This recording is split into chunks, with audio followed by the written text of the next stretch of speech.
Fit එකක් හැදුනම මොකද කරන්නේ? ඔයා ළඟ ඉන්න කෙනෙක්ට ෆිට් එක හැදුනොත් පළවෙනිම දේ තමයි කලබල වෙන්න එපා.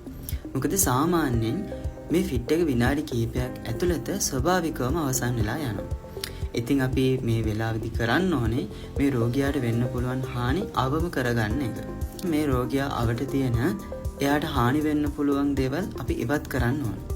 හැකි සෑම විටම මේ රෝගියාව වම් ඇලයට හරවන්න පුළුවන් නම් ඒක ගොඩක් වටිනවා. මොකද මේ ෆිට් එක හැදුනහම එයාගේ කටෙන් සෙම වමනේ වගේ දේවල් එන්න පුළුවන්.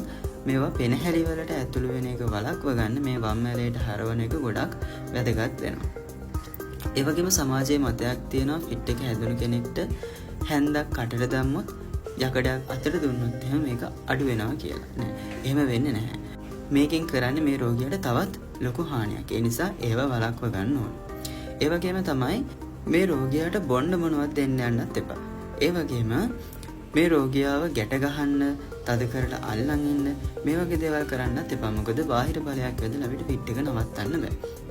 මේ ෆිට් එක ආව වෙලාව මේක කොච්චර වෙලාවක් තිබ්බද? ඒ වෙලාවේදී මේ රෝගියාට මොන වගේ දේවල්ද උනේ කියන එක මතක තියාගන්න පුළුවන් නම් ඒක ගොඩක් වටිනවා. මොකද වෛද්‍යවරුන්ට මේ රෝග නිర్ణය කිරීම සඳහා මේක ගොඩක් උදව් වෙනවා. විනාඩි 5කටත් වඩා වැඩි කාලයක් ෆිට් එක තිබ්බොත් එහෙම අනිවාර්යයෙන්ම හැකි ඉක්මනින් මේ රෝගියාව ළඟම තියෙන රෝහලකට අරගෙන යන්න ඕනේ.